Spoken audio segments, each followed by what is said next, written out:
Joe Blues with the news, y'all. Hey, got some very important information to share with family.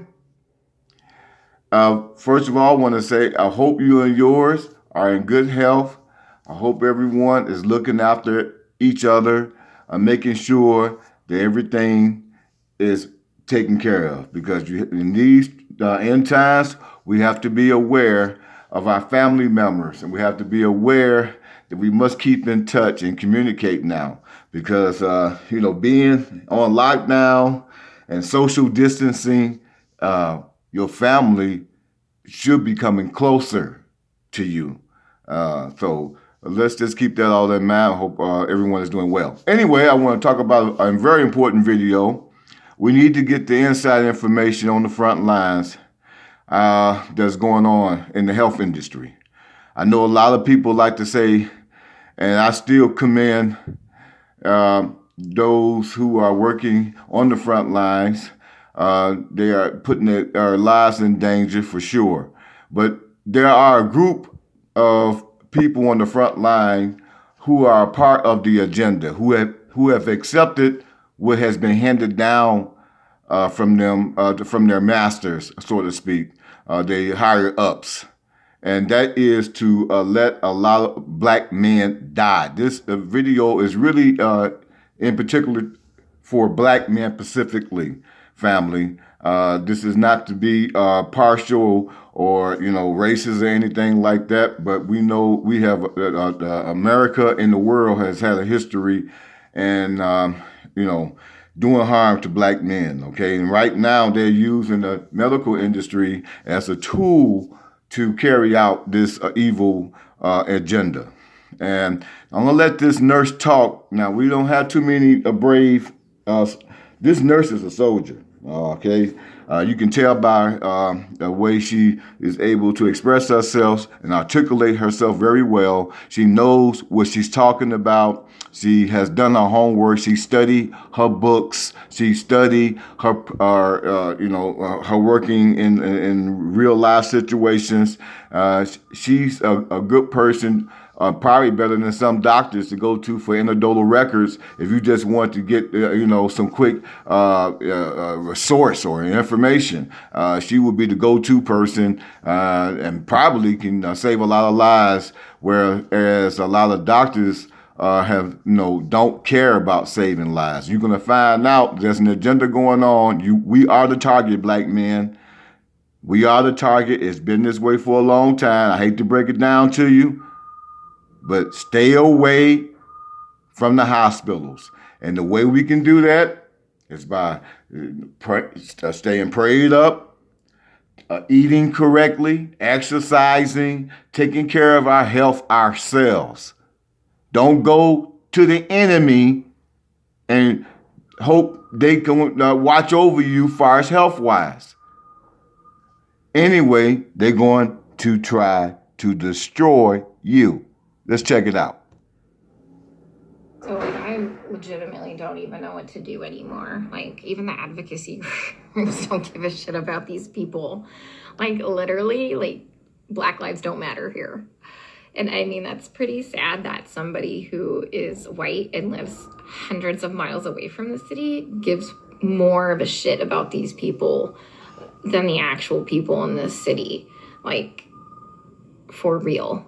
I had a complete breakdown yesterday because, I missed an important email to do a revision on my proposal. So my proposal got canceled because I was trying to advocate for my patient and talk to management here and get the care that he needs because he's being medically mismanaged.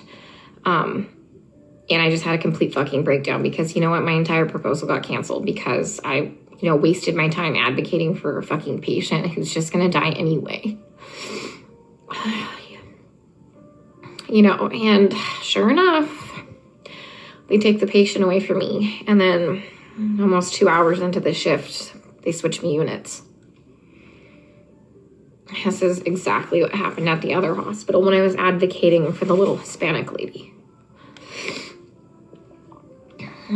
Guys, here's the thing. Let me try and put things into context for you, okay?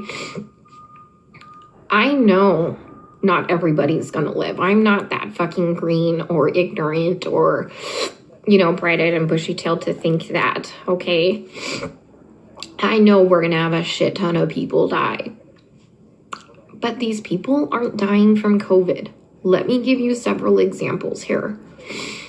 An anesthesiologist intubated the patient's, like, I think it was right bronchi and of a patient, and they couldn't get the sats up, and for about 5 hours, like, we were waiting on a chest x-ray to confirm that the placement was wrong. And in the meantime, while we're waiting for that, we've told the anesthesiologist that it was placed wrong, because, like, literally only one side of his fucking chest is, like, inflating. He dies. Okay? A patient had a heart rate of 40, and the resident started doing chest compressions on him, which is not what you do. You just externally pace them, or you give him some atropine. And then, I run in there to stop him from doing chest compressions on somebody with a fucking pulse. And then he decides to push epi. He throws some pads on him to defibrillate the guy in bradycardia. Okay, he has a heart rate of 40 in a stable, bradycardic rhythm. We just need to give him some atropine and pace him. He fucking defibrillates him and kills him. And I was literally ran out of the patient's room to get the director of nursing who was standing out there. And I'm like, can you stop him? He's going to kill that patient. He's going to kill that patient if he defibrillates him with bradycardia and a heart rate of 40. And the director of nursing just shook his head. And I turned around and he killed the dude. Okay? There was a nurse who placed an NG tube into some guy's lungs and filled his lungs with tube feeding. There was a nurse who confused a long-acting insulin with a short-acting insulin and gave 30 units of a fast-acting insulin and killed the guy.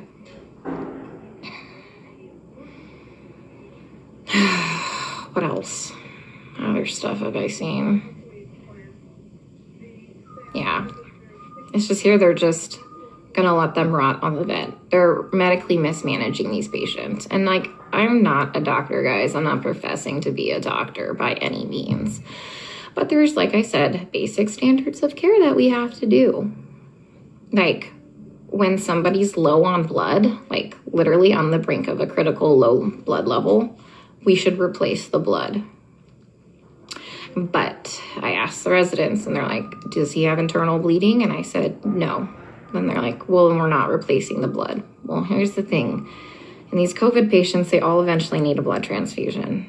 Their blood, if you don't have enough blood to actually oxygenate your body, the vent settings don't fucking matter, okay? And they don't matter because you have no oxygen carrying capacity of your blood, okay?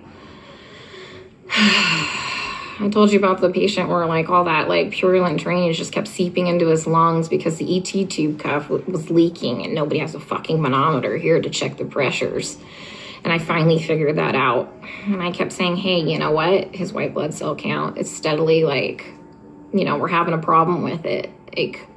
Do you want to start some antibiotics? No. Well, does he have a fever? And I said, no, he doesn't have a fever. They didn't want to start antibiotics. Day shift nurse finally got a chest x-ray. He has full-blown pneumonia now. I've been telling them this for a while, but because he didn't have a fever, they didn't want to give him antibiotics. We have a nurse who, fell asleep at the fucking nurse's station while we were all in rooms, and her norepinephrine ran out, and the guy had no fucking blood pressure and didn't perfuse his brain, and now I'm pretty sure he's brain dead.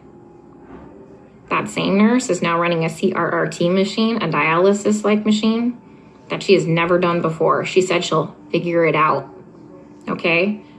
I'm pretty fucking smart, and I figure a lot of shit out, but I would never attempt to try and figure out a CRRT machine on the fly. We are adequately staffed. There's a shit ton of staff in there, and we have a nurse who does CRRT in there. She has a different patient load. We told them, hey, let's just swap these nurses so the one that knows how to work this machine can work this machine, but they didn't want to do that. So I'm pretty sure that patient will be dead here in a couple hours. And this is why I freaked the fuck out yesterday. Because nobody is listening. They don't care what is happening to these people. They don't. I'm literally coming here every day and watching them kill them. All right, so we're going to stop it right there, y'all. As you can see, here's a real hero.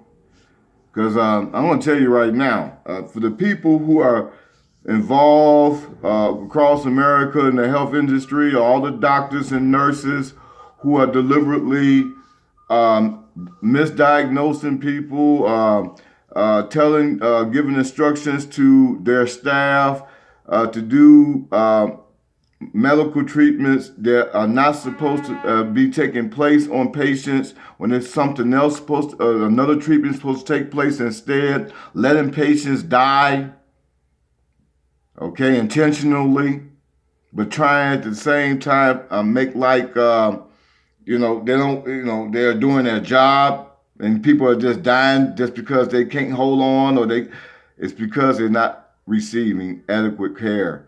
And it's because it's a mandate on your African American males, and particularly, family, don't get upset.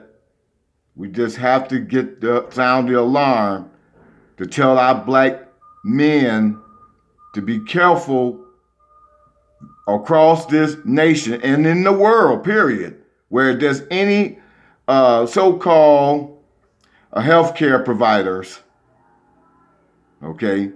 And for you brothers who got that insurance and you want to try to exercise your insurance because you just never done it before, you just want to go see if you're healthy, you better start taking care of yourself.